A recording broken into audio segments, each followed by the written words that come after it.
जैसे आप लोगों ने बोला, ये सोसाइटी में, पेरेंट्स में बड़ा स्टीरियोटाइप है कि ह्यूमैनिटीज जो है ये नालायक बच्चे लेते हैं, वीक बच्चे लेते हैं। क्या आपको लगता है ये सच है? यही होता था कि ह्यूमैनिटीज एक सब्जेक्ट है जो बच्चे लेते हैं जो अच्छा नहीं पढ़ते, फेलियर्स लेते हैं या जिनको पढ़ाई में इंटरेस्ट नहीं है। वही थोड़ा सा दोगलापन हो गया इस बात में कि एक जगह पे आप बोलते हो कि वो मुश्किल है, हमसे इतने बड़े बड़े आंसर्स लिखे नहीं जाते, लर्न नहीं करे जाते, और फिर बाद में आप उनको क्रिटिसाइज करके बोलते हो कि ये स्ट्रीम तो वो बच्चे लेते हैं जो कमजोर होते हैं पढ़ाई में।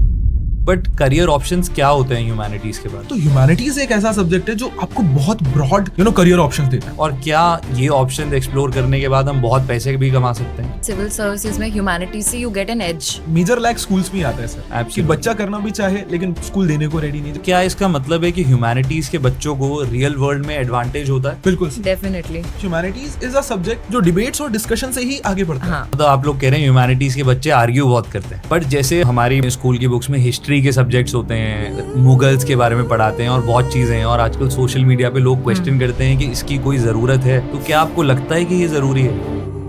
3 टिप्स क्या हैं जो आप स्ट्रेस मैनेजमेंट के लिए बच्चों को देना चाहिए? अभी जैसा आपने कहा जेन ज़ी, जेन अल्फा, तो इस जनरेशन में क्या है कि सोशल मीडिया हो गया एक बहुत बड़ा डिस्ट्रैक्शन। दुनिया में चीजें देख देख के ना people are getting influenced at a very early age, and that is why maybe social media is not right for students. Once you reach the age of puberty वो तो होगा ही होगा, हार्मोनल चेंजेस आएंगे, crush, infatuation, very very normal. Harder to teach toppers या back benchers? और backbenchers शायद खुश हो जाते हैं, जितना हम उन्हें पढ़ाते हैं उतने में खुश हो जाते हैं। All the back benchers will be very happy. एक गोल्डन टिप फॉर स्टूडेंट्स जो कंफ्यूज्ड हैं साइंस, कॉमर्स और ह्यूमैनिटीज के बीच में। Is humanities better than commerce और साइंस? बेटर हो या नहीं, बट ये कम तो कहीं नहीं है। इस चीज़ को प्रूव करने के लिए आज हमारे साथ 2 स्पेशल लोग आए हैं।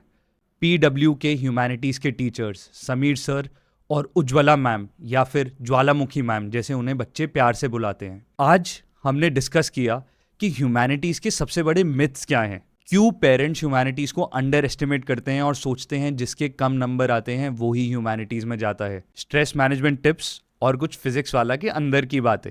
ये जानने के लिए बने रहिए एपिसोड के एंड तक। Sameer sir and Ujjwala ma'am, physics वाला special only on school cast with Avyakt. Welcome Ujjwala ma'am and Sameer sir to school cast with Avyakt. Thank you sir, thank you very much. तो अभी हमने रिसेंटली उपू मैम और शिवू मैम से बात करी, तो उनके बड़े यूनिक निकनेम्स थे, तो आपको बच्चों ने क्या क्या निकनेम्स दिए? सर मैं तो खुद ही अपने बच्चों को बुलाती हूँ ज्वालामुखी army and Jwalamukhi gang, because मेरा नाम उज्ज्वला है तो उसी से रिलेटेड है ज्वालामुखी। Oh wow. तो बिकॉज मेरे को ऐसा लगता है कि जो एक वॉल्केनो होता है, एक ज्वालामुखी जो होता है, सही टाइम पे मतलब वो जो है गुस्सा लाना और वो चीज़ें जो है इट्स वेरी वेरी इंपॉर्टेंट। मतलब एनर्जी चैनलाइज करना, एनर्जी को चैनलाइज करना एंड सही टाइम पे करना, एग्जाम टाइम पे।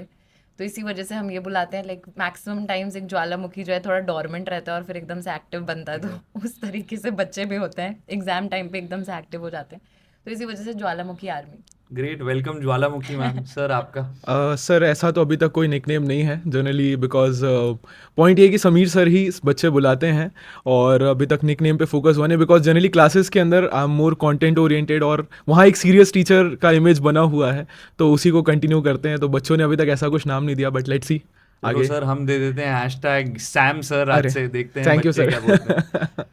अब बच्चे आपको, लाखों बच्चे आप लोगों को जानते हैं, बट वो टीचर्स के पीछे के इंसान को उतना डेप्थ में शायद नहीं जानते हैं, तो क्या आप अपने बारे में कुछ बताना चाहेंगे?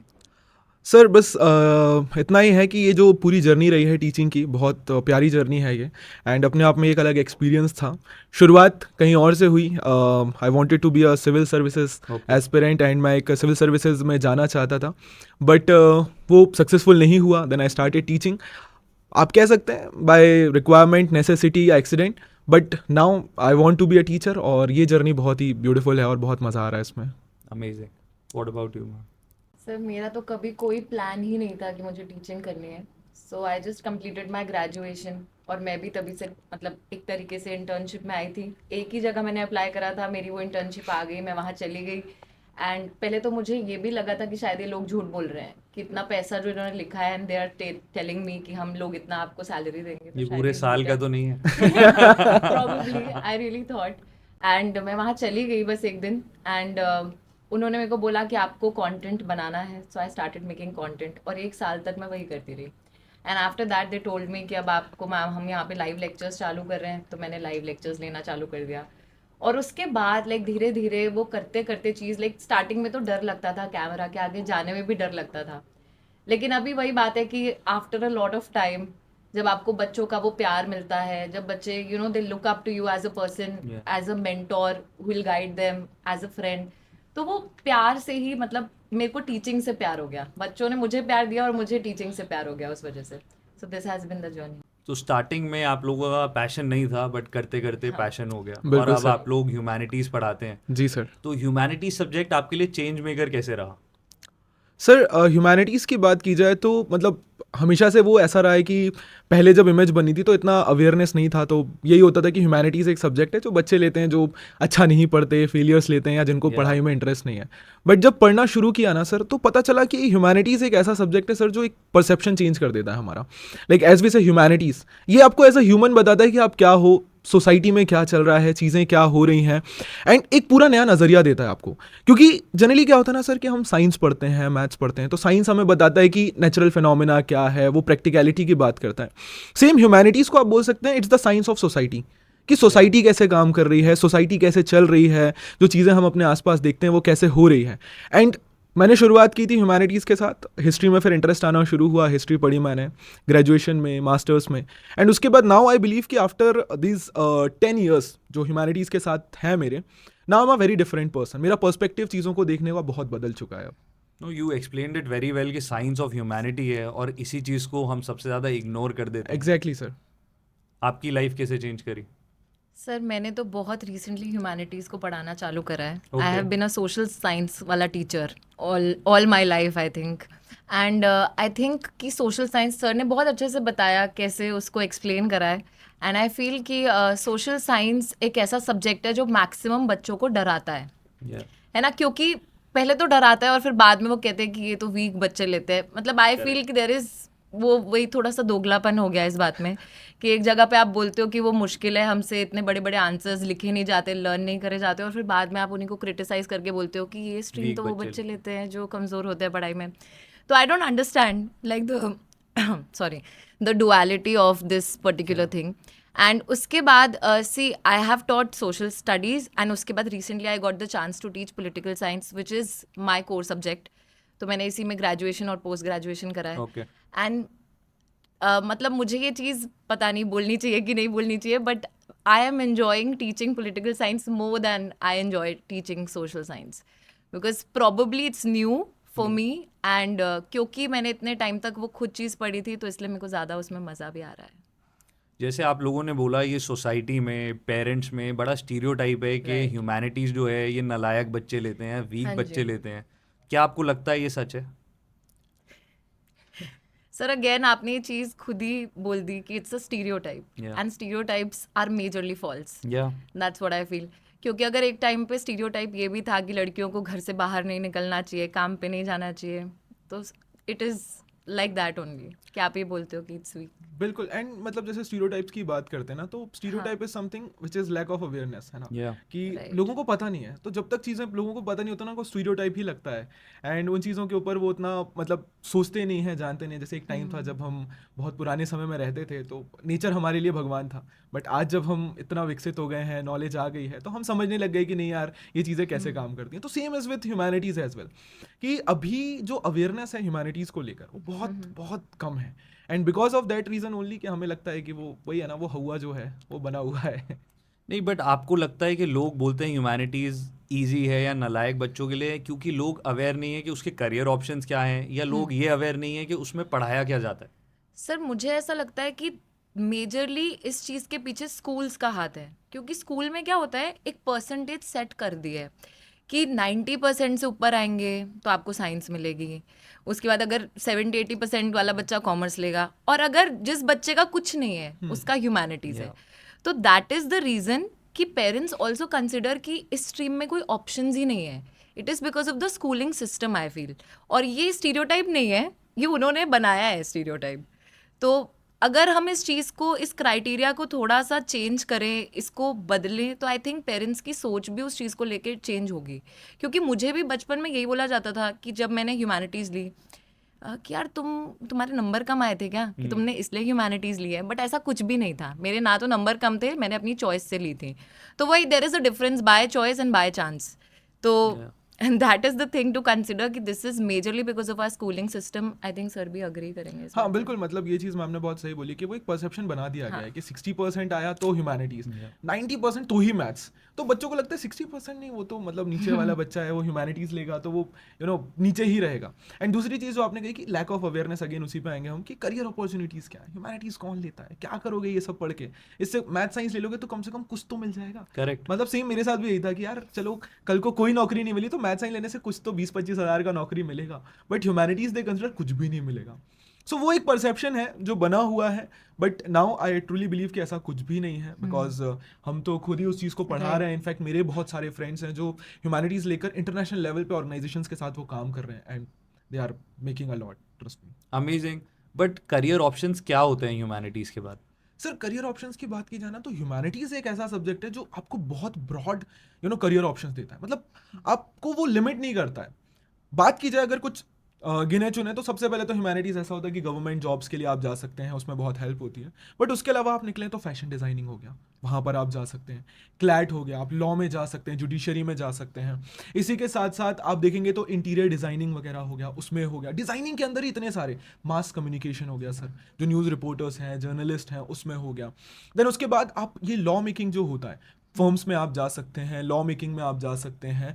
There are lot of opportunities. बस बात ये है कि हम कितना एक्सप्लोर करते हैं उस चीज़ Yeah. को। और क्या ये ऑप्शन एक्सप्लोर करने के बाद हम बहुत पैसे भी कमा सकते हैं? सर इसके ऊपर तो मतलब मैं थोड़ा सा एक बात कहूँ तो डिपेंड ये करता है सर इसमें भी कि अगेन वो चीज़ मार्केट में अभी कैसे, जैसे अगर मैं अभी बात करूँ, एडटेक से पहले शायद टीचिंग इतना पैसे देने वाला जॉब नहीं होता था। Yeah. It was okay standard earning होता था उसमें, बट Correct. जब से एडटेक्स आए हैं no doubt teaching is one of the high paid jobs में आ Yeah. चुका है, राइट। तो इट डिपेंड्स कि क्या मोड है। अगेन कोई भी जॉब आप कहाँ पर कर रहे हैं, जैसे वही होता है ना कि सर खाना हम घर पे भी बना रहे हैं, बट संजीव कपूर जब बना रहे हैं तो वो बिल्कुल ठीक शेफ हो बात है। जाते हैं, राइट। Right. तो पॉइंट वही है कि आप कहाँ पर उस चीज़ को लेकर जा रहे हैं, उसको कितना आप आगे कमर्शियलाइज कर रहे हैं, दैट डिसाइड्स कि कितना आप अर्न करेंगे। बट उससे पहले आई बिलीव कि ज़रूरी है कि आप जो कर रहे हैं उसमें मज़ा आ रहा है कि नहीं आ रहा है, Right. क्योंकि पूरी लाइफ एक काम करना, वो भी बिना मज़े के, मुझे तो नहीं लगता मैं कर पाऊंगा। वही। एब्सोल्युटली। और क्या सिविल सर्विसेज अगर हम प्रिपेयर करते हैं तो ह्यूमैनिटीज़ हेल्प करता है हमें? So definitely I think civil services में ह्यूमैनिटीज से you get an edge, because जो सब्जेक्ट्स आप उसमें, जैसे अभी रिसेंटली मैंने एक IAS ऑफिसर के साथ पॉडकास्ट करा था, तो उन्होंने मेरे से पूछा कि मैम आप क्यों नहीं प्रिपेयर कर रहे? तो मैंने कहा सर मुझे तो डर लगता है, मतलब मैं प्रिपेयर करूँ कि ना करूँ। तो कहते कि ma'am but you have an edge, क्योंकि आप लोग जो ये पॉलिटिकल साइंस, हिस्ट्री, ये जो सारे सब्जेक्ट्स ऑलरेडी पढ़ चुके हो, यही तो आते हैं आगे चल के। तो मैंने कहा हाँ सर वैसे ये तो बात है। तो मैंने भी थोड़ा सोचा कि क्या मुझे भी प्रिपेयर करना चाहिए, एंड आई थिंक सर ने ऑलरेडी प्रिपेयर करा है, तो वो इस क्वेश्चन का बेटर आंसर कर पाएंगे। हाँ मतलब जैसा मैम ने वही कहा ना कि ये सब्जेक्ट जो है सर, जीएस की जब हम बात करते हैं, जनरल स्टडीज, अब आप जब भी किसी ब्यूरोक्रेसी में जाएंगे तो आप सोसाइटी के लिए काम करने जा रहे हैं। और बिल्कुल। जैसा मैंने स्टार्टिंग में ही कहा कि humanities is science of society, Yeah. तो आप सोसाइटी को समझेंगे ही नहीं तो आप पॉलिसीज कैसे बनाएंगे। बिल्कुल। इनफैक्ट आप देखेंगे फॉरेन कंट्रीज के अंदर तो ये नॉर्म बनाया हुआ है कि आप अगर किसी भी लॉ मेकिंग या पॉलिसी मेकिंग में जा रहे हैं तो आपको सोशियोलॉजी, साइकोलॉजी, ये सब्जेक्ट मैंडेटरी होना। तो वो चीज़ बहुत ज़्यादा काम करती है। एंड यूपीएससी सिविल सर्विसेज की बात करें या दूसरे गवर्नमेंट एग्जाम्स की बात करें तो ये आपका जो बेसिक्स है ना, वो आपका ह्यूमैनिटीज़ लेकर क्लियर हो जाता है, वो आपको बहुत हेल्प करता है। तो जो CBSE में साइंस और कॉमर्स के बच्चे होते हैं और ह्यूमैनिटीज़ से अगर हम कंपेयर करते हैं तो उनकी डेली लाइफ में क्या डिफरेंस होता है? सर सर, मुझे ऐसा लगता है कोचिंग उनकी ज़्यादा होती होगी। कोचिंग, क्योंकि मेरे को ऐसा लगता है कि साइंस के जितने भी सब्जेक्ट्स हैं, या कॉमर्स के मैथ्स हो गया या अकाउंटेंसी हो गया, उनके लिए कोचिंग के लिए पेरेंट्स सबसे ज़्यादा पैसा इन्वेस्ट करते हैं और बच्चे कोचिंग में आधे टाइम इन्वॉल्व रहते हैं, और ह्यूमैनिटीज़ में उतना कोचिंग का नहीं होता। तो आई थिंक मैक्सिमम टाइम बच्चों का उस चीज़ में जाता होगा, ट्यूशंस में, कोचिंग में, और ह्यूमैनिटीज़ का बच्चा सेल्फ स्टडी में लगा रहता होगा उस बिल्कुल। टाइम पे। एंड मतलब वही चीज़ है मैम जो कह रहे हैं ना कि जैसे अब एक साइंस का स्टूडेंट है ना, तो आप किसी भी साइंस के स्टूडेंट से बात करेंगे तो उसका पहला गोल है IIT, जेई। करेक्ट। तो उसके लिए, और यहाँ पर आता है एक लैग अगेन कि IIT जेई क्या स्कूल तैयारी करवा रहा है? नहीं, स्कूल सिर्फ 12th का सिलेबस पढ़ा रहा है, बट IIT जेई एग्जाम में समथिंग जो नेक्स्ट लेवल सिलेबस पूछ रहा है। Yeah. तो ये चीज़ तो एक मेरे समझ में भी बहुत कम आती है कि ऐसा क्यों है कि जो आप स्कूल में नहीं पढ़ा रहे हैं वो आप एग्जाम में पूछ रहे हैं। जेई का एग्जाम लेवल वो क्यों सेट कर रहे हैं कि कोचिंग जाके ही बच्चा उसकी तैयारी कर सकता है। एब्सोल्युटली। तो मैथ साइंस के बच्चे सर कंपैरेटिवली एक पूरे दिन में बहुत ज़्यादा टाइम देते हैं अपने सब्जेक्ट्स को, कोचिंग्स को और अपनी प्रिपरेशन को, और बहुत स्ट्रेस होता है। वहीं पे ह्यूमैनिटीज़ के बच्चे जो है ना, उनके साथ सर ये फ़ायदा है कि अभी जो कॉम्पिटिटिव एग्जाम देना भी है वो CUET हो गया या कॉलेज एंट्रेंस वो एग्जाम बाद हो में गया, आएगा। हाँ, तो वो उतना हेक्टिक नहीं है एंड वो डुएबल है। मतलब स्कूल लेवल पे भी उसकी तैयारी हम लोग करवा रहे हैं, तो ये एक चीज़ हो जाती है सर। तो क्या अगर मैं ह्यूमैनिटीज़ का स्टूडेंट हूँ तो मैं IIT या और बाकी एंट्रेंस एग्जाम्स के लिए अपेयर कर सकता हूँ? सर मेरे को लगता तो नहीं है कि कर सकते हैं अपेयर, हाँ मतलब सर वही क्योंकि बेसिक्स क्लियर आपको नहीं है आई ना। थिंक फिर हाँ, से करना पड़ेगा उस 11th स्ट्रीम 12th से, हाँ हाँ हाँ उस स्ट्रीम से आपको पढ़ना पड़ेगा in order to give those exams. But sir बात ये है कि कंपटीशन कितना ज़्यादा है। एंड रिसेंटली अभी कल की ही न्यूज़ में अगर बताऊं तो एक नीट को क्लियर करा है किसी बच्चे ने और उसने फिर सुसाइड कर लिया Yeah, बिकॉज yeah, उनको yeah. डॉक्टर नहीं बनना था। तो I think this is like the perception. आप जब वो चीज़ नहीं करते हो जो आपको असली में करनी है, तो this is what happens. And actually sir वही है ना कि मैथ साइंस It जैसा हमने takes a बोला ना toll. कि हाँ वो एक बहुत लिमिटेड है वो चीज़ कि IIT इंजीनियर और नीट दिया तो डॉक्टर, दैट्स बनना है बच्चे को कि नहीं आप पूछो तो सही। मतलब वहाँ पे भी बहुत ऑप्शंस हैं। आप BSc करिए, वहाँ पे भी फूड साइंस आ चुका है। आप वहाँ पर जाएंगे तो बहुत बहुत Right. फिशरी आ गया, होटल मैनेजमेंट आ गया, Endless things, endless yeah. Opportunity. But again sir वो पॉइंट वहीं पे आता है स्कूलिंग की, हमने ना बहुत स्टीरियोटाइप लिमिट कर दिया है। मैथ्स लिया है तो आप इंजीनियर बनो, Yeah. बायो लिया है डॉक्टर बनो, और ह्यूमैनिटीज वही। तो कुछ नहीं। Which is very very sad. Exactly sir, and that is the reason I believe कि Indian education system, although government अब कोशिश कर रही है, NEP ला रही है एंड वो इसको थोड़ा फ्लेक्सिबल बनाने की कोशिश कर भी रहे हैं कि अब एक सब्जेक्ट तक हम लिमिटेड ना रखें। बट अगेन अवेयरनेस की बहुत ज़्यादा ज़रूरत है सर अभी। तो कौन सा स्ट्रीम ज़्यादा स्ट्रेस देता है बच्चे को, कॉमर्स, साइंस या फिर ह्यूमैनिटीज़? सर इस पे तो अगेन वही डिपेंड करता है कि इंटरेस्ट किस में। जैसे अगर आप मुझसे Right. पूछेंगे ना, आप मुझे अगर मैथ्स दे देते 10th के बाद तो शायद मैं बहुत स्ट्रेस्ड होता, बिकॉज वो मेरा इंटरेस्ट नहीं था। बट चूंकि मेरा इंटरेस्ट ह्यूमैनिटीज़ था तो मैं एंजॉय किया, मेरे को कभी स्ट्रेस नहीं हुआ। बट वही है कि आपको जिसमें इंटरेस्ट है वो करें, बिकॉज 10th के बाद ना ये एक बहुत बड़ा चैलेंज आ जाता है Right. कि क्या सब्जेक्ट लेना है। अब बच्चा तो चाहता है लेना, जैसे मैम ने कहा, हमने हमारे टाइम पे भी यही हुआ था, we scored good in 10th। But फिर वही हुआ कि ह्यूमैनिटीज़ जब बताया तो रिलेटिव्स का था मैथ्स ले लो, चलो कोई नहीं, कम से कम बायो तो ले लो, इतने अच्छे परसेंट है, कॉमर्स ले लो, ह्यूमैनिटीज़ क्यों ले रहे हो। Yeah. तो वो एक चीज़ आती है सर। मैंने भी सर मैथ्स ली थी ह्यूमैनिटीज के साथ। विच ना, is a very rare capable- combination. हाँ। हमें तो पता भी नहीं था, मुझे अभी पता चला है कि ह्यूमैनिटीज़ के साथ आप मैथ्स भी ले सकते हैं। नहीं sir, at least maths kept me busy. वो एक वैसा सब्जेक्ट था जो मैं डेली प्रैक्टिस करती थी।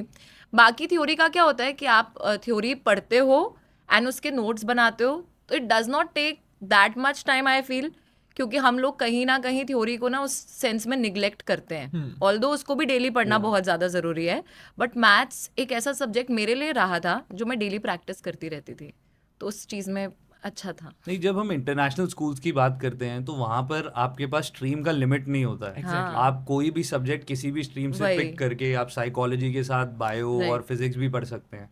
तो आई थिंक इंडिया में भी ऐसा फ्यूचर में होना NEP और चाहिए। पॉलिसीज के साथ आएगा।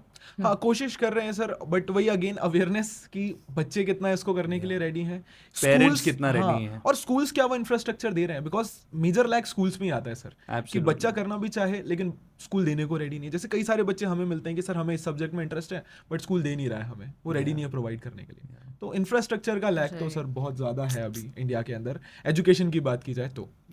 अब ज्वालामुखी मैम, जैसे आपने बताया आप पॉल साइंस पढ़ाते हैं, तो पॉल साइंस को बच्चे एक बड़ा बोरिंग सब्जेक्ट समझते हैं। Right. तो आप क्या उसको कैसे एंगेजिंग बनाते हैं? सर कितनी बार ऐसा होता भी है कि मैं बच्चों को वीडियो कॉल करती हूँ और बच्चे मुझे ये बोल रहे होते हैं कि मैम आज तक तो हमें ये सब्जेक्ट बहुत ही बोरिंग लगता था, लेकिन अब पढ़ने के बाद, आपसे पढ़ने के बाद अच्छा लगने लगा है। तो बात यही होती है सर कि आप चीज़ों को कितना डेप्थ में और कितना एंगेजिंग बनाते हो। क्योंकि पॉलिटिकल साइंस ऐसा नहीं है कि हम उसको सीधा अगर NCERT खोलेंगे और मैं बोलूँ कि उसमें जो लिखा है बच्चों वही पढ़ लो, तो वो चीज़ नहीं है political science. Political science is something which you have to relate with the outside world, which is like happening around you. Because अभी recently जैसे नेपाल में जो इंसिडेंट हुआ, जहाँ पे डेमोक्रेसी एक तरीके से तहस नहस करके सब उन्होंने जला फिर दिया। डिस्कॉर्ड पे वो पीएम चूज कर रहे या, हैं एंड एक तरीके से अभी जो हमारी कंट्री में भी बहुत से ऐसे इंसिडेंट्स होते हैं अलॉन्ग विद दैट। अभी जब इंडिया पाकिस्तान के बीच में टेंशन्स हो रही थी, इंडस वाटर ट्रीटी की हम बात करते हैं, तो हर एक चीज़ जो हम पॉलिटिकल साइंस में पढ़ रहे हैं कहीं ना कहीं it is happening all around us, and उस चीज़ से बच्चों को रिलेट करवा के ऊपर से द थिंग इज कि there is no single definition in humanities. अगर आप देखो like when we talk about equality, it is not something you can explain एक सिंगल सेंटेंस में। मतलब इन द सेंस देखो इक्वालिटी क्या है, it is not equal treatment, it is differential treatment. और उस चीज़ को समझाने में ही बच्चों में बहुत टाइम लग जाता है। आप समझा सकते हो हाँ वो जी clean में? बिल्कुल। तो ऐसा है कि जैसे जब हम रिजर्वेशन की बात करते हैं तो बहुत बारी ये आर्ग्यूमेंट आता है कि ma'am reservation is not right. बहुत से लोगों को ऐसा लगता है कि रिजर्वेशन तो ठीक नहीं है, but then you have to tell them कि बच्चों इक्वालिटी इज़ नॉट समथिंग जो सबके लिए सेम होती है। अगर हम रैम्प्स बना रहे हैं स्टेयर्स के साथ में तो it is for the disabled. उनको आपने वो एक्स्ट्रा चीज़ क्यों प्रोवाइड करी? बिकॉज उनके लिए it is important, that Absolutely. Differential treatment और that special treatment is required. Absolutely. तो दैट इज इक्वालिटी। Okay. अगर क्लास में मैं बोल रही हूँ कि एक बच्चा टॉपर है जो मेरे एक बार समझाने में समझ गया, और एक बच्चा बैक बेंचर है जिसको शायद मुझे फिर से रिपीट करके बताना पड़ रहा है, तो बच्चे बोलेंगे कि मैम ये भी तो इनइक्वालिटी है कि आप उसको दूसरी बार क्यों बता रहे हो? But that is also equality, because अगर मैं वो डिफरेंशियल ट्रीटमेंट नहीं करूंगी तो मैं कहीं ना कहीं I am doing something wrong. तो this is equality. So you have to like take so many examples, you have to relate it to them, और कहीं ना कहीं आपको फिर वो कॉन्सेप्ट उनको इस तरीके से प्रेजेंट करना पड़ता है। So that's the thing. Yeah, but beautiful explanation because I've never heard it this way. आप Thank you, सोचते thank हो you. अब जैसे लाखों बच्चे आपसे ह्यूमैनिटीज़ पढ़ने के लिए बहुत ज़्यादा वेट करते हैं क्लासेस का, तो पीडब्ल्यू की ह्यूमैनिटीज़ पढ़ाने में और क्लासरूम में क्या डिफरेंस है?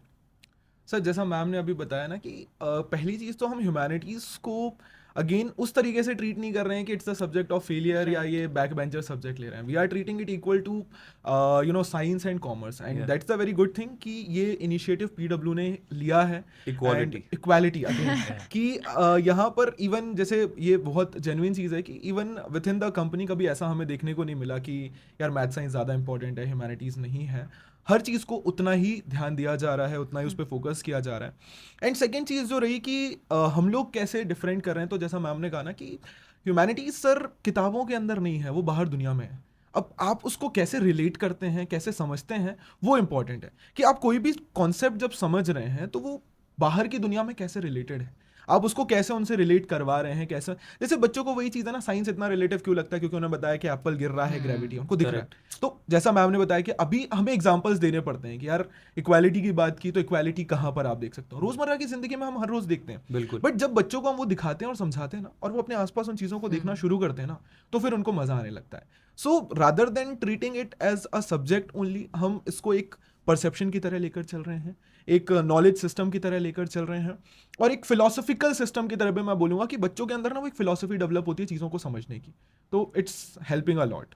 आई थिंक हमारे कल्चर ने इस चीज़ को आइडेंटिफाई ही नहीं करा कभी। साइंस मैथ्स तो Right. ऐसा माना जाता है कि पढ़ना पड़ेगा, बट ह्यूमन और अपने कंट्री से कैसे हाँ। पॉलिसीज बनानी है, डील करना है, वो शायद लोग सोचते हैं कि ऐसे ही हो जाता है। And Right. इनफैक्ट सर मतलब मैं यहाँ पे वही कहूँगा कि फॉरेन कंट्रीज में सर फिलोसफी एक बहुत इंपॉर्टेंट सब्जेक्ट है। या like as compare to India, वहाँ पर ह्यूमैनिटीज टीचर्स को ज़्यादा रिस्पेक्ट दी जाती है, उसको ज़्यादा इंपॉर्टेंट माना जाता है, एब्सोल्युटली। बिकॉज दे बिलीव कि जब तक हम फिलोसफी नहीं समझेंगे हम सोसाइटी में चेंज नहीं ला सकते। बट वही चीज़ इंडिया में बहुत ज़्यादा अभी लैगिंग है कि हम इसको इक्वल ट्रीटमेंट दें, बच्चों को एटलीस्ट ये तो समझाएं कि बेसिक्स क्या है। जब हम ह्यूमन को ही नहीं समझेंगे तो फिर कैसे हम पॉलिसीज बाकी बनाएंगे? चीज़ों को कैसे समझेंगे? जैसे आपने फिलोसफी की बात करी, तो सबसे पॉपुलर सब्जेक्ट्स कौन से हैं ह्यूमैनिटीज़ के? सर पॉपुलर की बात की जाए तो यूँ तो हिस्ट्री, पॉलिटिकल साइंस, और आई थिंक सर ज्योग्राफी भी। हाँ, मेरे स्कूल मतलब- में नहीं था ज्योग्राफी। हाँ ज्योग्राफी मतलब ऐसा ना सर कि डिपेंड करता है, अभी तो स्कूल्स में आने लग गए हैं, बट शुरुआत होती है तो history, geography, pol science, eco, ये ट्रेडिशनली बहुत इंपॉर्टेंट रहे हैं। But recently sociology, psychology, and psychology. ये बहुत तेजी से ग्रो कर रहे हैं सर, Yeah. एंड बच्चे इन सब्जेक्ट्स को ले रहे हैं, तो ये भी बहुत इंटरेस्टिंग सब्जेक्ट्स हैं, बच्चे इस पे भी जा रहे हैं। प्लस अब स्कूल्स के अंदर कई सारे नए नए सब्जेक्ट्स भी आए हैं, जैसे इवन अब होम साइंस तक आ चुका है स्कूल्स के अंदर से, which is a subject to write. Cater with, तो बच्चे अब उसको भी लेना शुरू कर रहे हैं। क्या होता है sir home science? Basically sir उतना ज़्यादा डिटेल में तो मैं नहीं गया हूँ होम साइंस में भी, बट यही कि होम मेकिंग क्या होती है, बहुत छोटी छोटी चीज़ें। जैसे अगेन मैंने बताया ना कि फॉरेन कंट्रीज़ में सर ये चीज़ें ना बहुत ध्यान दी जाती हैं कि इंसानी मोरल वैल्यूज कैसे हैं, इंसान को प्रेजेंट कैसे होना Absolutely. है ना, उसके मैनर्स कैसे होते हैं। अगर हम सपोज यहीं पर बैठे हैं तो अब ये कप्स यहाँ पर अगर इस तरीके से रखें तो हम इनको कैसे बेहतर तरीके से जमा सकते हैं कि ये और प्रेजेंटेबल लगे, अच्छे लगे, है ना। हम बड़े बड़े रेस्टोरेंट में जाते हैं तो आपने देखा होगा कि स्पून्स को इस तरीके से ही रखना है, नैपकिन्स को, तो वो सारी चीज़ें उसमें आ जाती है कि आप होम मेकिंग कैसे करते हैं। एंड दैट इज समथिंग जो हम रोज़मर्रा यूज़ करते हैं बट कभी ध्यान नहीं दिया हमने। बाहर की कंट्रीज में आई थिंक एक अच्छे इंसान को बनाने में उनका ज़्यादा ध्यान ज़्यादा होता है focus रादर है। देन एक कुछ प्रोफेशनल बनाने में। एक डॉक्टर इंजीनियर से पहले एक अच्छा इंसान definitely they are making, and वही कारण है कि एक अच्छा इंसान ही एक अच्छा डॉक्टर बन पाएगा। सर तो क्लास में भी सर मैं यही बोलती हूँ अपने स्टूडेंट्स को कि हम लोग ये पढ़ इसलिए रहे हैं ताकि आप लोगों की मेंटालिटी को हम चेंज कर सकें। अगर उस चीज़ में थोड़ा सा ग्रोथ आ रहा है, बिकॉज सबके ना एक परसीव्ड आइडियाज होते हैं, कुछ स्टीरियोटिपिकल चीज़ों के साथ हम बड़े होते हैं Yeah. उस थिंकिंग के साथ। So if we are able to change like even 5 to 10% of what you think, तो शायद we are doing something good being a teacher. क्योंकि अगर देखो कुछ बच्चे सर जैसे क्लास में आते हैं वो कभी कभी ये बोलते हैं कि मैम अच्छा ही हुआ लड़कियों को अच्छा है घर में खाना ही बनाने देते थे, इस तरीके से बोलते हैं। तो they are coming with a set of ideas Yeah. which you are very shocked to see कि मतलब everyone has a different set of opinions, a different set of ideas, but being a teacher your I think voice matters a lot in order to change what they are thinking. Yeah. That is what I feel. तो वो चीज़ अगर हम उनको बता पा रहे हैं, सिखा पा रहे हैं, कुछ तरीके से उनका जो है सेट ऑफ आइडियोलॉजीज को चेंज कर पा रहे हैं, तो that is a win for us. और जैसे आपने साइकोलॉजी की बात करी, I think as a 28-year-old मैं अब क्वेश्चन करता हूँ कि अगर मैं इंसानों के बारे में पढ़ता थोड़ा और तो क्या मेरी लाइफ डिफरेंट होती। तो Exactly. क्या आपको लगता है साइकोलॉजी हमारा सबसे इम्पोर्टेंट सब्जेक्ट होगा? I believe sir definitely, because again वो पॉइंट यहीं से आता है फिर से कि हर एक इंसान के सोचने का तरीका अलग होता है सर। मतलब वो डिपेंड करता है कि हमारी अपब्रिंगिंग कैसे हुई है। जैसे अब एक बच्चा अपने घर पे देख रहा है कि वहाँ पर यू नो मेल ज़्यादा डोमिनेटिंग है, फीमेल्स को उतना राइट्स, तो उसके माइंड में भी वही बनेगा कि नहीं I have to be dominating. या बट वहीं पर अगर एक बच्चा आ रहा है जहाँ पे इक्वल ट्रीटमेंट हो रहा है तो he will be thinking that way. तो साइकोलॉजी हमें वही सिखाता है कि यार इंसान जो भी सोचता है या जो भी सोच रहा है या जो भी कर रहा है वो इसलिए नहीं कर रहा है कि वो सिर्फ पर्टिकुलर उसका चॉइस है। There is a back story जो कंटिन्यू हो रही है कहीं ना Absolutely. कहीं, एंड वो चीज़ कंटिन्यू। अब ये चीज़ मैं अगेन अगर इसको रिलेट करूँ तो सर जैसे अभी रिसेंटली मूवी आई हुई है डीमन स्लेयर, बच्चे एनीमे देखते भी हैं, तो उस मूवी को अगर आप देखेंगे या बच्चों ने देखा भी होगा तो उसमें उन्होंने देखा है कि वहाँ पे एक तरफ डीमंस हैं और एक तरफ डीमंस को मारने वाले हैं। बट एवरी पॉइंट उस एनिमे के अंदर, it's a Japanese anime, Yeah. But वहाँ पर उन्होंने इस बात का खास ख्याल रखा है कि हर एक डीमन की भी स्टोरी है कि वो डीमन बना क्यों। And that's what psychology is, Yeah. कि वी हैव टू अंडरस्टैंड कि ये शुरुआत कहाँ से हुई। क्योंकि अगेन अगर मुझे आपको चेंज करना है, से फॉर एग्जांपल, तो मुझे समझना होगा कि आप जो आज हैं वो क्यों हैं। एब्सोल्युटली। और वो मैं तभी समझ पाऊंगा जब साइकोलॉजी मुझे पता होगी या इंसान क्यों सोचते हैं, कैसे सोचते हैं। हमें बस ये लगता है ना कि नहीं कोई ऐसा है तो वो ऐसा था हमेशा Yeah. से, तो that is the thing that happens sir. जैसे रावण है तो रावण के पीछे की भी तो कहानी है। Backstory. Exactly sir, definitely. तो वो चीज़ है, तो वो हमें रिस्ट्रिक्ट कर देता है सोचने के लिए, एक परसेप्शन बनाने के लिए कि नहीं यार ये ऐसा, ये बुरा ही है। बट वो बुरा क्यों है वो समझना, और उसको ठीक अगर करना है तो कैसे करना है, वो साइकोलॉजी ही हमें समझा पाएगा। तो क्या इसका मतलब है कि ह्यूमैनिटीज के बच्चों को रियल वर्ल्ड में एडवांटेज होता है? बिल्कुल सर, डेफिनेटली। बहुत ज़्यादा। मतलब अगेन सर जैसा मेरा एक्सपीरियंस रहा कि पिछले 10 सालों में ना चीज़ों को सोचने और समझने का जो तरीका है वो बहुत बदल चुका है अब। मतलब कोई भी चीज़ अगर अब हो रही है तो I don't take it for granted कि नहीं ये हमेशा से ऐसा ही था तो इसलिए हो रहा है। नाउ आई नो कि ऐसा क्यों है ना। कि जैसे अभी वही बात की गई कि मेल डोमिनेटेड सोसाइटी हमारी हमेशा से क्यों थी, तो मुझे कारण पता है उसके, है ना। या हम बात करते हैं जो अभी हमारे सोसाइटी में खासकर चल रहा है कि कास्ट हो गया, Yeah. यू नो डिफरेंशिएशन हो गया on the basis of this thing, तो क्यों है वो बना कैसे, तो वो मुझे अब समझ आता है। तो I can see anything and everything that's going around society, और मुझे अब उसका कारण भी पता है, तो मैं उसको समझ सकता हूँ और मैं उसको चेंज कर सकता हूँ। आई थिंक मैम का भी बिल्कुल। यही मानना है। मुझे ऐसा लगता है सर कि बीइंग अ ह्यूमैनिटी स्टूडेंट, जब भी कोई जैसे घर में सब लोग बैठे हैं या कोई आर्ग्यूमेंट हो रहा है तो उसमें I always have something to say. Like मैं कुछ ना कुछ बोलूँगी कि ये चीज़ गलत क्यों है या सही क्यों है, क्योंकि मुझे पता है कि उसके पीछे there is an argument and I want people to debate about it, क्योंकि डिबेट से ही आइडियाज इमर्ज होते हैं, या Absolutely. कुछ सही गलत आप तभी बता सकते हो when a lot of people are debating something, discussing something. So that is what I feel. And किसी और स्ट्रीम के लोग शायद उतना उसमें इंडल्ज नहीं होंगे, बट ह्यूमैनिटीज वाले हमेशा आगे रहेंगे। हाँ ये तो है, क्योंकि सर ह्यूमैनिटीज़ की अगर मैं बात करूँ ना तो ह्यूमैनिटीज़ इज़ अ सब्जेक्ट जो डिबेट्स और डिस्कशन से ही आगे बढ़ता है। हाँ। मतलब वो कभी भी वन वे नहीं हो सकता कि मैंने आपको सिर्फ इक्वालिटी समझा दी। मैं आपको इक्वालिटी बताऊंगा और फिर मैं आपसे पूछूंगा कि what do you think What do you equality think? Is. Yes. तो humanities is about multiple perceptions coming and integrating to one thing. Together. That's मतलब आप लोग कह रहे हैं ह्यूमैनिटीज के बच्चे आर्ग्यू बहुत करते हैं.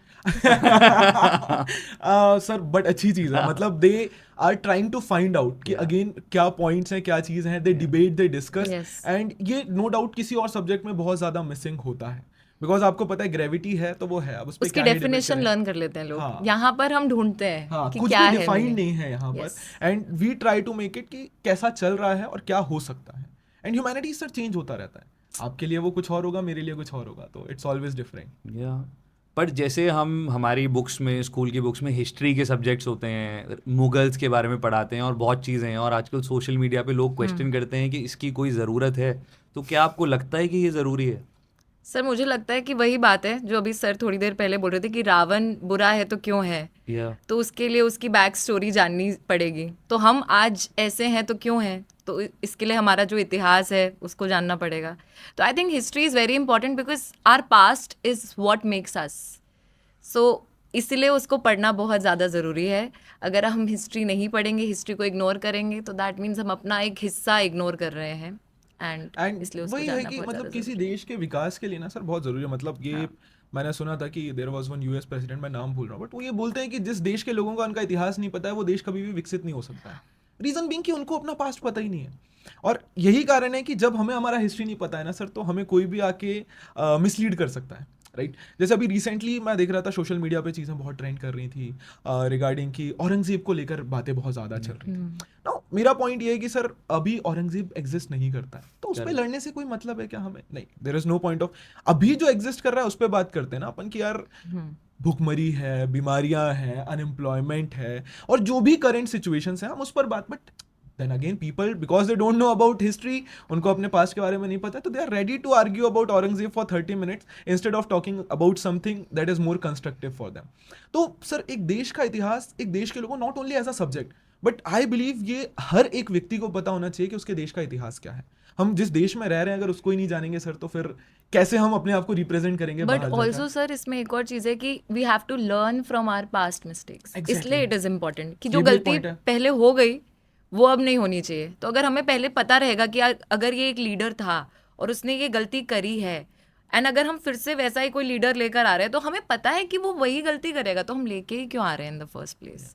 That's the thing. So that is why you have to learn from the past. Indians ने ना इस चीज़ को बहुत सीरियसली ले लिया कि हिस्ट्री रिपीट्स इटसेल्फ, तो हम बैठे हुए हैं कि वो रिपीट करेगा ही. But then again apart from subject, it's like कि सब्जेक्ट के पॉइंट ऑफ व्यू से अलग, टेक्स्ट बुक से अलग, ये एक अवेयरनेस होना चाहिए आई बिलीव सबके पास कि हर एक व्यक्ति को हिस्ट्री बताई जाए अपने देश की. नॉट फैक्चुअल, नॉट पूरा वैसा, बट एक बेसिक आइडिया उनको होना चाहिए कि हम कौन है, हमारा देश क्या है, हमारा इतिहास क्या है. Absolutely. So that is the point. और आई थिंक बॉलीवुड और सोशल मीडिया आजकल बहुत नैरेटिव ड्राइव करता है कि लोग कैसे सोच रहे हैं. जैसे औरंगजेब के ऊपर मूवीज बनती हैं हाँ. और उसको नेगेटिव कैरेक्टर हाँ. दिखाया जाता है.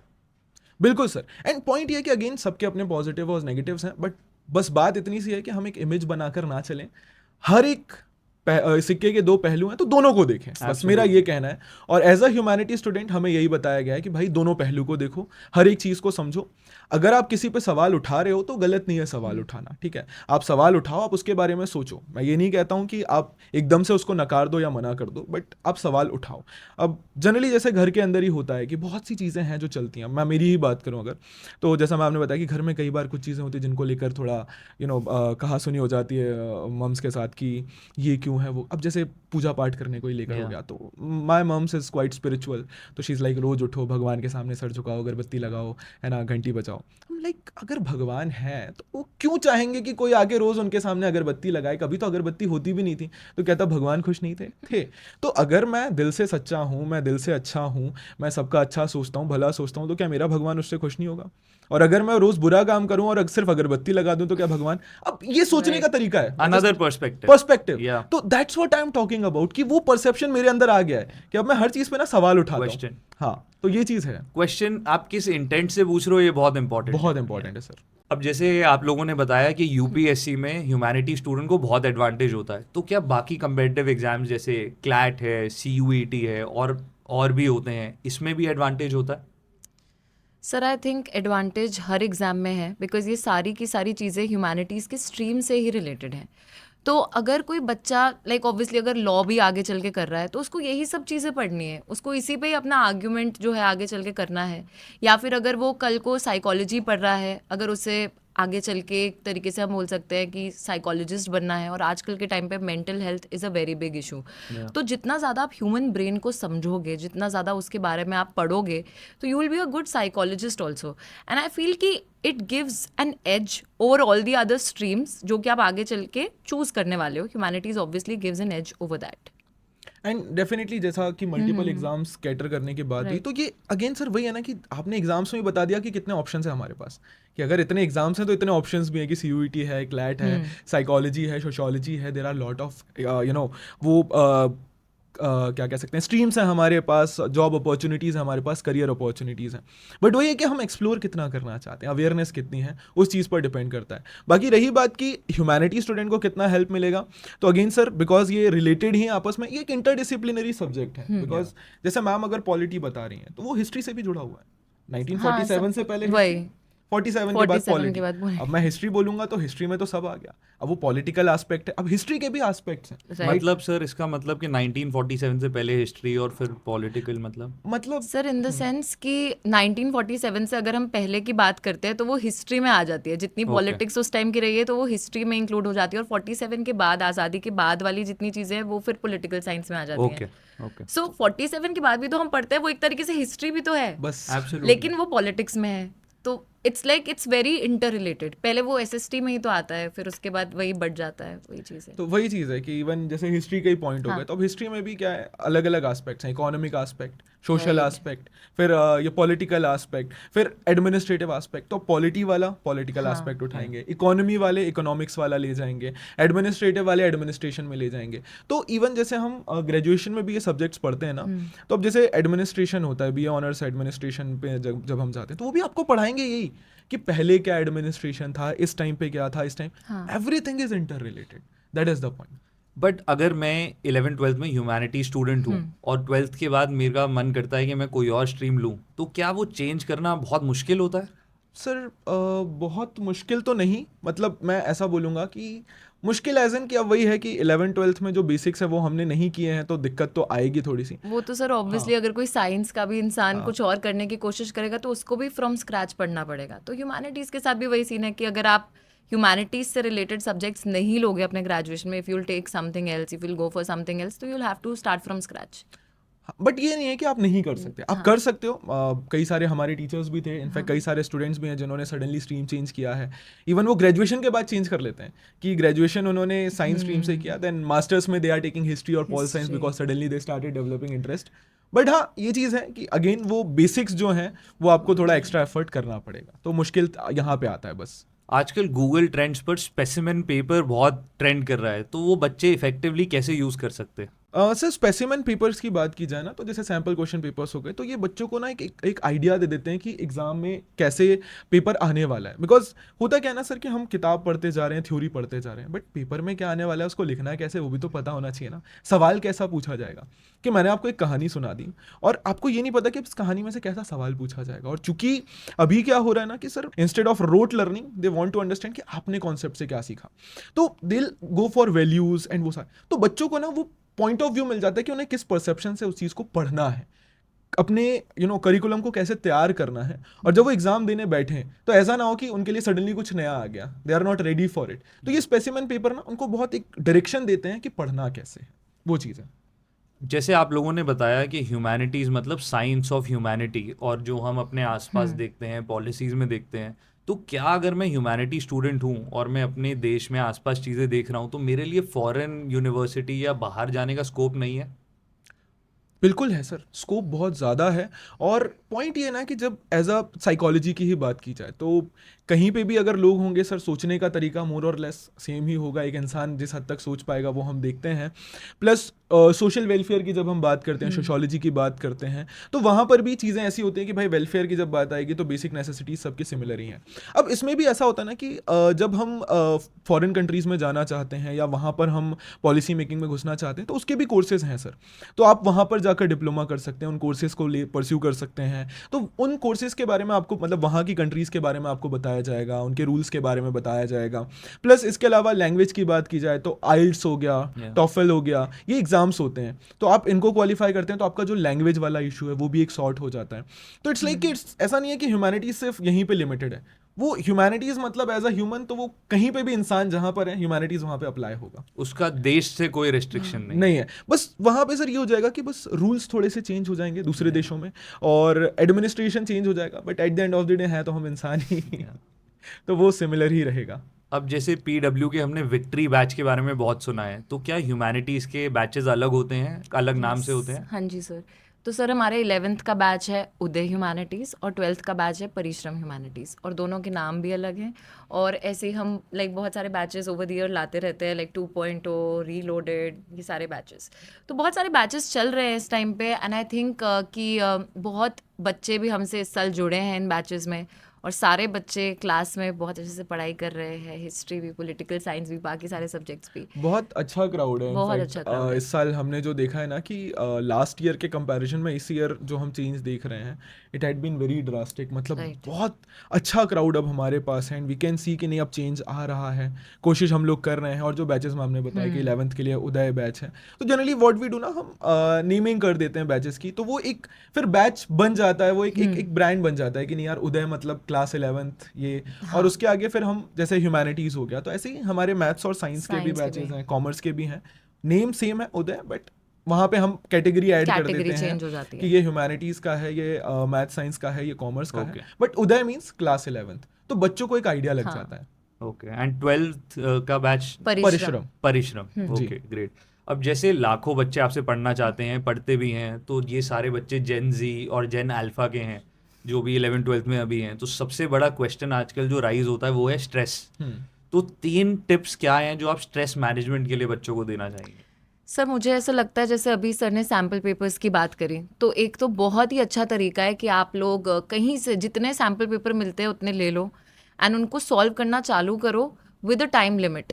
लाइक 3 घंटे का अगर एग्जाम होता है तो 3 घंटे अपने स्टॉप वॉच पर लगाओ and just start solving those papers. जितने ज़्यादा हो सकते हैं उतने पेपर्स को सॉल्व करो एंड उसी से कॉन्फिडेंस बिल्ड होता है। उसी के साथ मेरे को ऐसा लगता है स्ट्रेस इस चीज़ से भी आता है जब हम कोई चीज़ पढ़ते नहीं हैं या डिले करते हैं, बहुत ज़्यादा प्रोक्रेस्टिनेशन करते हैं या फिर डिस्ट्रैक्टेड रहते हैं मोस्ट ऑफ द टाइम्स। तो उसके लिए we need to sit and study. I think कि आपको पढ़ना बहुत ज़्यादा ज़रूरी है, अपने कॉन्सेप्ट्स को क्लियर करके रखना टाइम से बहुत ज़्यादा ज़रूरी है। अगर कोई चीज़ नहीं समझ में आती है तो डाउट्स पूछना अपने टीचर्स से बहुत ज़्यादा ज़रूरी है, क्योंकि अगर आप क्लैरिटी उस चीज़ में रखोगे, अपने नोट्स टाइमली बना के रखोगे, सैम्पल पेपर्स को सॉल्व करते रहोगे, तो इससे आपका स्ट्रेस बहुत कम रहेगा, कम हो जाएगा। एंड इनफैक्ट जैसे स्ट्रेस मैनेजमेंट की बात की ना हमने, तो स्ट्रेस मैनेजमेंट आई बिलीव कि स्टूडेंट्स को तो बहुत ज़्यादा ज़रूरी है ये बताना भी कि स्ट्रेस मैनेजमेंट करना कैसे है, बिकॉज बच्चों को ना इस चीज़ के बारे में ज़्यादा पता नहीं होता है, परेशान हो रहे होते हैं। बट मतलब खासकर इंडियन पेरेंट्स की बात करें, अब जैसे हमारे ही हुआ तो घर जाके अगर बोलें यार डिप्रेशन है कुछ नहीं होता चलो छोड़ो, है ना, तो वो वैसी बात हो जाती है कि ये क्या होता है। बट इसके बारे में बात करने की भी ज़रूरत है। जैसा मैम ने कहा कि अगर बच्चों को लगता है कोई चीज़ नहीं समझ आ रही, आप बात करो उसके बारे में, पूछो, गाइडेंस लो। ये नहीं है आपके लिए चीज़ें, डेफिनेटली आप परेशान हो गए, चीज़ें समझ नहीं आएंगी, इट्स ओके, आप बात करो, टीचर से पूछो, काउंसलर से पूछो, आप चीज़ों के बारे में समझो। और दूसरी एक चीज़ जो आती है ना सर कि अभी जैसा आपने कहा जेन ज़ी जेन अल्फा, तो इस जनरेशन में क्या है कि सोशल मीडिया हो गया एक बहुत बड़ा डिस्ट्रैक्शन है। मतलब हम सब यहाँ सर पर तो टेबल है पे- भी नहीं सोशल मीडिया पे। हाँ, जैसे हम सब यहाँ पर हैं टेबल पे, तो हम जब 11th-12th में हैं तो I can not even remember हाँ। कि सोशल मीडिया था, वो वही 100 MB वाला डेटा पैक होता था, उसी में फेसबुक चला लेता सर था। मेरे तो घर, सर आपके टाइम पे तो Orkut होगा use सोशल करते मीडिया। हाँ, ऑर्कुट, हाँ नहीं था आपके टाइम पे social मैम आ गया था, बट फिर भी उतना नहीं था। और And the- आज ऐसा पेरेंट्स नहीं कर सकते। आज पता नहीं, मेरे को लगता है एक बहुत जनरेशन गैप आ गया है फील। अभी इतने बूढ़े भी नहीं हुए हैं हम, लेकिन जनरेशन गैप आ गया है सर, क्योंकि आजकल के बच्चे ऐसे होते हैं, वो क्लास में आके बोलते हैं कि मैम हमने आपको इंस्टाग्राम पे फॉलो करा है, आप हमें फॉलो बैक करो, एंड उनको कहीं ना कहीं वो एडिट्स बनाते रहते हैं टीचर्स के, so they are very much involved on social media apps. And कुछ कुछ बच्चे तो एक दूसरे से आके बोलते हैं कि यार तुम कब ऑनलाइन आ रहे हो, तुम कब ऑनलाइन आ रहे हो, मेरे को बात करनी है, ये है वो है, तो they are very much involve in that, तो जो कि हमारे हाँ, टाइम पे नहीं था इतना। तो एग्जैक्टली ये एक मेजर डिस्ट्रैक्शन है हाँ। एंड इसको नकारा भी नहीं जा सकता है, that is now the part of our Part of lives. life. तो बच्चे ये कर रहे हैं, बट वही चीज़ है कि मैनेज कैसे करना है ये हमें उनको सिखाना पड़ेगा, उनको खुद समझना होगा। और दूसरी चीज़ कि सोशल मीडिया को भी हमें एक तरीका बनाना होगा एजुकेशन इम्पार्ट करने का, है ना, कि किस तरीके से हम उसको बेटर यूटिलाइज कर सकते हैं, बिकॉज एवरीथिंग पॉजिटिव नेगेटिव्स हमेशा से रहे हैं, बट उसको कैसे मैनेज करना है और कैसे बेहतर यूटिलाइज कर सकते हैं वो चीज़। और दूसरी चीज़ जो मैंने कही अगेन कि स्ट्रेस होता है तो उसके बारे में बात करना ज़रूरी है, शुरू किया जाए इसके बारे में बात करना। स्कूल्स में खासकर ये टीचर्स का एक बहुत बड़ा रोल आता है यहाँ पे कि वो बच्चों को बताएं कि स्ट्रेस कैसे मैनेज करना है, सिलेबस कैसे मैनेज करना है, कोई प्रॉब्लम है तो उसको कैसे सॉल्व किया जा सकता है, बिकॉज अभी हम लोग के यहाँ पे ना प्रॉब्लम सॉल्विंग वाला जो एटीट्यूड है ना वो बहुत मिसिंग है सर। मतलब we are more focused on problems कि यार ये Giving प्रॉब्लम, problems. हाँ कि ये प्रॉब्लम्स हो गई है तो बस वही सोचते रहेंगे। Solution oriented solution mindset oriented नहीं एग्जैक्टली, है। सो दैट थिंग जब वो डेवलप होने लग जाएगा तो आई बिलीव ये स्ट्रेस अपने आप कम हो जाएगा सर। तो आप अपने सारे बच्चों को डेटिंग कल्चर के बारे में क्या बोलना चाहोगे? सर मुझे लगता है वैसे तो ये बात हमें बच्चों के साथ करनी भी नहीं चाहिए, बट क्योंकि आजकल बच्चे बहुत ज़्यादा चीज़ों में इन्वॉल्व हो गए हैं, तो शायद this is a topic of discussion. And what I feel is कि दुनिया में चीज़ें देख देख के ना people are getting influenced at a very early age, and that is why maybe social media is not right for students. So what you start feeling is कि अगर किसी का बॉयफ्रेंड है या किसी की गर्लफ्रेंड है तो they are a lot cooler than us. This is the perception of the younger generation these days, and which I feel is absolutely wrong, because बच्चे कहीं ना कहीं ये खो देते हैं कि हमें हमारे लिए अभी प्रायोरिटी क्या है। Is this a priority for us? I don't think so. हमारे लिए अभी प्रायोरिटी है पढ़ाई करना, और उस चीज़ में उनको ज़्यादा इन्वॉल्व रहना चाहिए rather than dating and making a boyfriend girlfriend, all of that. Exactly, और इस पे मतलब अगेन वही चीज़ आती है कि बात करनी बहुत ज़रूरी है फैमिलीज के अंदर, घर वालों को बात करना, बच्चों को, घर क्योंकि वाले बहुत क्लोज माइंडेड रहते हैं to such Exactly. Things, there is a wall, हाँ like you can't say such things in front of your parents. Exactly और एक बच्चा सर वो कोरे कागज की तरह है, अब उसके ऊपर जो भी आ रहा है उसको लग रहा है सब सही है, सब एक्सप्लोर करने का है, लेकिन पॉइंट ये है कि क्या सही है क्या गलत है उसको नहीं पता है। वो मतलब मैं तो यही मान के चलता हूँ कि एक बच्चा सर अभी बहुत वो इमेच्योर है इस चीज़ को लेकर। हम भी थे, हमने भी चीज़ें सीखी, अब आज यहाँ पर इतने टाइम बाद बैठ के हम ये बातें कर पा रहे हैं, बट आज आप हमारा 10 साल पहले वाला अगर फेस, तो हम भी वैसे ही थे शायद, हम भी इन्फ्लुएंस हो जाते थे सर बहुत जल्दी। इन्फैचुएशन, क्रश होना इज वेरी नॉर्मल एट हाँ, दिस एज। वो तो ऑब्वियस सी बात है, like once you reach the age of puberty वो तो होगा ही होगा, हार्मोनल चेंजेस Definitely. आएंगे, Exactly. Crush infatuation very very normal. But बच्चों को ये चीज बताना कि ये क्यों हो रहा है, ये क्या हो रहा है, इसको बहुत कैसे आप जरूरी मैनेज है। कर सकते हैं,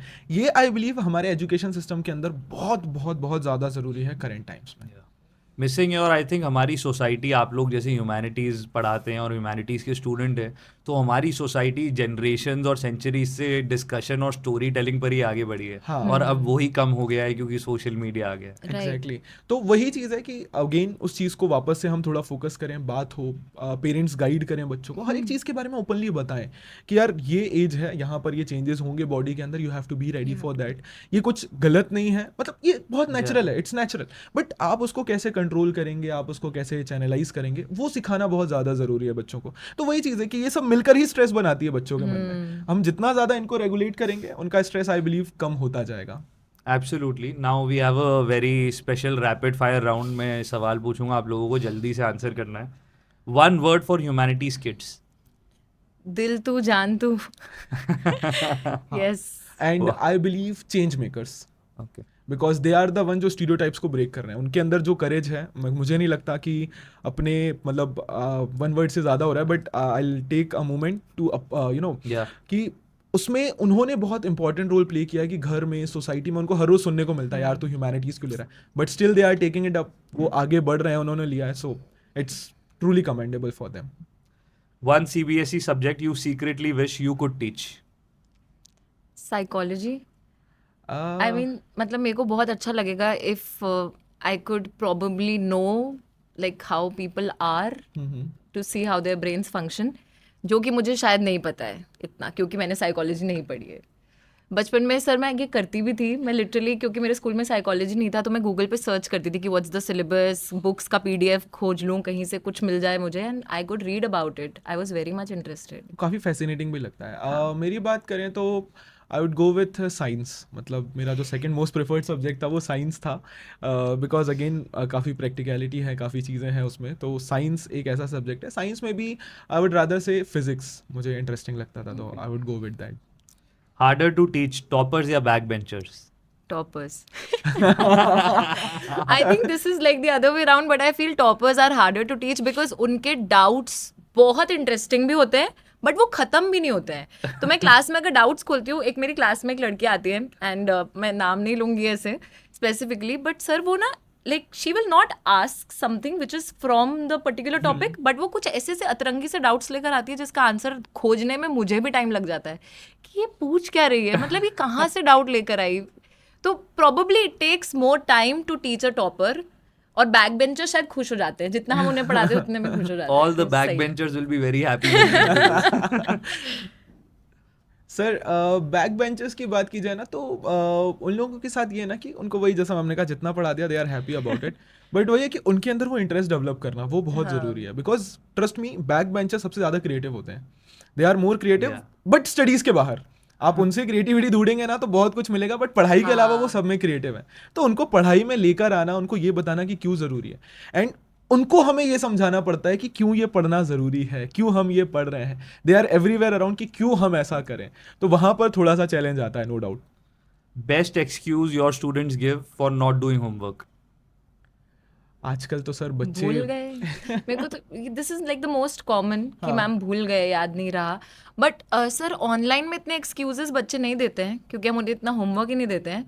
हाँ। बट अगर हम देखें ऑफलाइन जो एक फॉर्मल टीचिंग मेथड है, कोचिंग मेथड है, वहाँ पर जो बच्चे एक्सक्यूज देते हैं वो बहुत अतरंगी होते हैं। लाइक कि हम घर पे छोड़ आए, पेट कुत्ता दर्द खा हो गया गया था, पेट दर्द हो रहा था, पापा बाहर ले गए थे घूमने के लिए, दादाजी घर आ गए थे, रिश्तेदार आ गए थे, हाँ, कवर नहीं मैंने था कॉपी पे, हाँ, बहुत अलग अलग टाइप कॉपी तो मिल ही मैंने- नहीं रही थी, कहाँ चली गई, हम शायद स्कूल में ही कॉपी भूल गए थे, हाँ। ऑल दोज थिंग्स, तो it happens. Humanity stereotype you hate the most?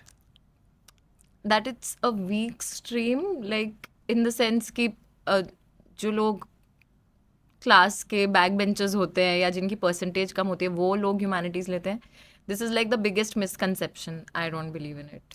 Same, and वही कि there are no career options after humanities, और ह्यूमैनिटीज लेकर आप कुछ नहीं कर पाएंगे लाइफ में। This is totally wrong. This is the last, but ये rapid fire नहीं, एक fill in the blank है. Okay. So humanity students with physics वाला will excel. Will bring a change again, कि वो एक बदलाव लेकर आएंगे, because see we are the ones जो उनको बता रहे हैं, समझा रहे हैं, हम कोशिश कर रहे हैं, Yeah. बट पॉइंट वही है कि they are the real changers. वो इस चीज़ को आगे लेकर जा रहे हैं, इस लेगेसी को आगे लेकर जा रहे हैं।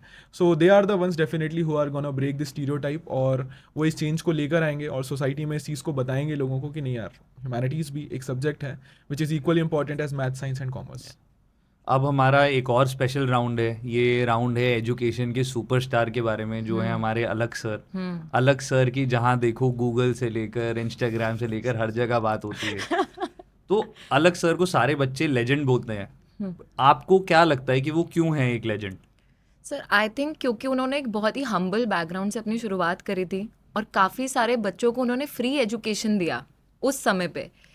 शायद उन बच्चों को उस चीज़ की ज़रूरत थी, तो उसी से ही जो उन्हें प्यार मिला। And आज फिजिक्स वाला इतना बड़ा कंपनी है जहाँ पे we are just like co-workers, we are working in that company, and इतना बड़ा ऑर्गेनाइजेशन है, so many people are working in physics वाला, so I think he could have only done it, no other person. Exactly, and मतलब education को, जैसा मैंने बोला ना कि रेवोल्यूशनाइज करना, he was the person who did that.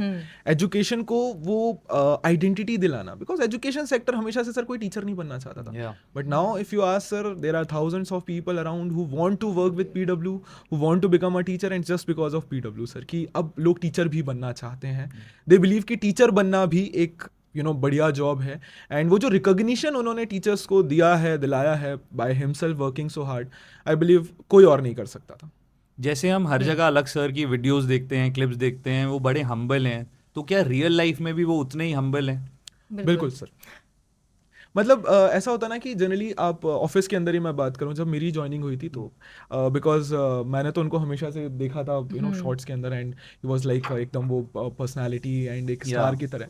But office में मैंने देखा he was a simple person roaming around, वो आराम से घूम रहे थे, कुछ भी नहीं। सो आई वाज वेरी शॉक्ड कि अलग सर है ये। मैंने पूछा भी, ये अलग सर है? वही लेकिन वाले अलग हाँ सर वही हैं। वाले हैं, मतलब वो इतना सारा भीड़ होता है, वो होता है, but simply he is a very nice person, easy to talk, आप जाके उनसे बात कर सकते हैं, मिल सकते हैं।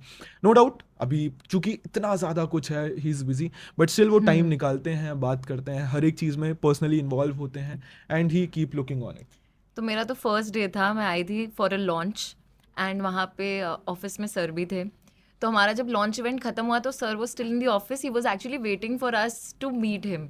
तो हम लोग फिर गए एंड हम सबके साथ में he interacted very personally and he was like I know you. तो मेरा तो वहीं पे एक फैन मोमेंट हो गया था। I was like sir knows me, my life goals Yeah, of course. खत्म अब तो। तो वही वाली चीज़। Definitely sir, he is a very nice person, very simple, Yes. और मतलब वही है कि कोई भी अभी भी वही वो इंसान है कि आप इजीली उनसे जाके बात कर सकते हैं, मिल सकते हैं, and he is a very easy to talk person. आप लोगों ने इतने अच्छे आंसर्स दिए हैं, अब हमारे पास लास्ट 2-3 सवाल और हाँ हैं। जी।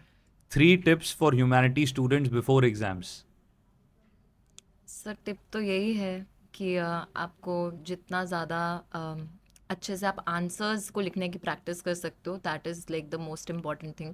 क्योंकि जैसे मैंने आपको बताया कि ह्यूमैनिटीज़ के अंदर लेंदी बहुत हो जाता है पेपर, तो प्रैक्टिस करना भी बहुत ज़्यादा इंपॉर्टेंट है। प्लस क्वेश्चन किसी भी तरीके से अगर घूम कर आएगा तो उसका आंसर क्या होना चाहिए, हमें कैसे फ्रेम करना चाहिए, that is very very important. तो बच्चे को फ्रॉम द वेरी बिगिनिंग उसको हर एक तरीके का जैसा सवाल हो सकता है उसकी प्रिपरेशन करके रखनी चाहिए, और उसका आंसर कैसे हो सकता है तो उसके पॉइंटर्स तैयार करके रखने चाहिए, ताकि जब एग्ज़ाम सामने आए हमारे तो हम कंफ्यूज ना हो जाएं या भटकने ना लग जाएंगे क्या लिखना है क्या करना है। एग्जैक्टली, एंड हर एक सब्जेक्ट का ना सर एक अप्रोच होता है। जैसे ह्यूमैनिटी स्टूडेंट का हाँ, जो अप्रोच है ना, वो बुक रीडिंग है, कि राइट। आपको कंसिस्टेंटली बुक रीड करना है। अब बच्चों को क्या लगता है ना कि कहानी है, सुन के याद हो जानी चाहिए, कि एक बार पढ़ा याद क्यों नहीं हो रही है, but sir it's not that easy. बहुत चीज़ें होती हैं, आपको समझना होता है, तो वो अप्रोच उनको एक्सेप्ट करना होगा कि आप बुक रीडिंग कंसिस्टेंटली कीजिए। फिर सेकेंडली, जैसा मैम ने कहा कि आंसर राइटिंग आपको करना, बिकॉज लिखना पड़ता है नो डाउट, तो you have to practice it, कि एग्जाम में क्वेश्चन आया तो क्या पॉइंट्स लिखने हैं। बिकॉज जैसे ह्यूमैनिटी स्टूडेंट के पास अगेन जो एक एज होता है, यूपीएससी की बात की जाए उसमें, तो जो मेंस का पेपर होता है यूपीएससी का, वो बहुत कंसाइज पेपर होता है, बहुत लिमिटेड वर्ड्स होते हैं, और उसमें आपको बहुत इफेक्टिवली आंसर लिखना है। तो उन्होंने एक क्वेश्चन दिया 180 वर्ड्स, और स्पेस भी वो सिर्फ उतना ही देंगे कि आपको उतने में लिखना ही, आप उसको एक्सटेंड भी नहीं कर सकते हो। तो वो जो आंसर को परफेक्टली लिखना है, वो यहीं से हम सीखते हैं। तो वो it comes with practice.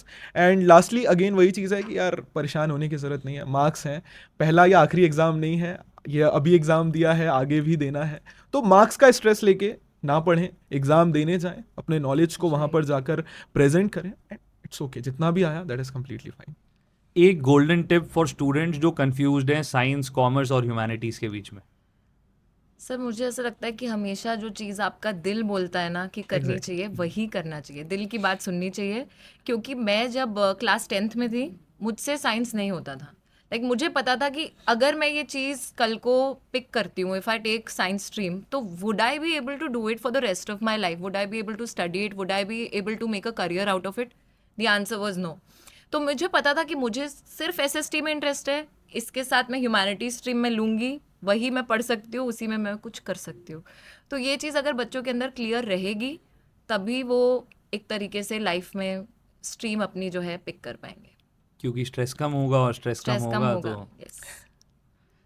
Last question, CBSE humanities के बच्चों को पीडब्ल्यू ह्यूमैनिटीज़ क्यों ज्वाइन करना चाहिए?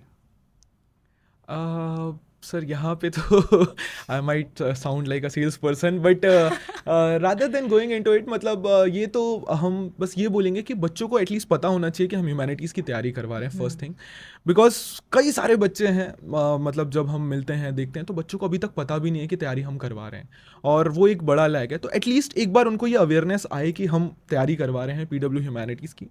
एंड सेकेंड थिंग कि वो आएँ, आकर खुद से पढ़ें, समझें, एंड इफ़ दे बिलीव कि जो हम यहाँ पर सिर्फ बातें कर रहे हैं ये कोई फिल्टर्ड बातें नहीं है, we truly want to be the change, we are trying to bring the change, और अगर they are able to connect with us, तो डेफिनेटली सर पीडब्ल्यू बच्चों के लिए ही है, एंड वी वांट कि हमारी ये फैमिली बढ़ती जाए एंड एक पॉइंट ऐसा है कि जब हम सब खड़े होकर बताएंगे भाई ह्यूमैनिटीज़ वाले भी मचाते हैं, तो वो चीज़ करना है। तो we want to be that change, and अगर बच्चों को लगेगा कि नहीं हमारे साथ आकर उनको मज़ा आएगा और वो चेंज उनको मिल रहा है, वो एक्सपोजर उनको मिल रहा है, वो इंपॉर्टेंस उनको मिल रही है जो सोसाइटी निगलेक्ट कर देती है, तो they are very much welcomed and we truly want to be कि हम उनके पार्ट बने, उनकी इस जर्नी का पार्ट बने।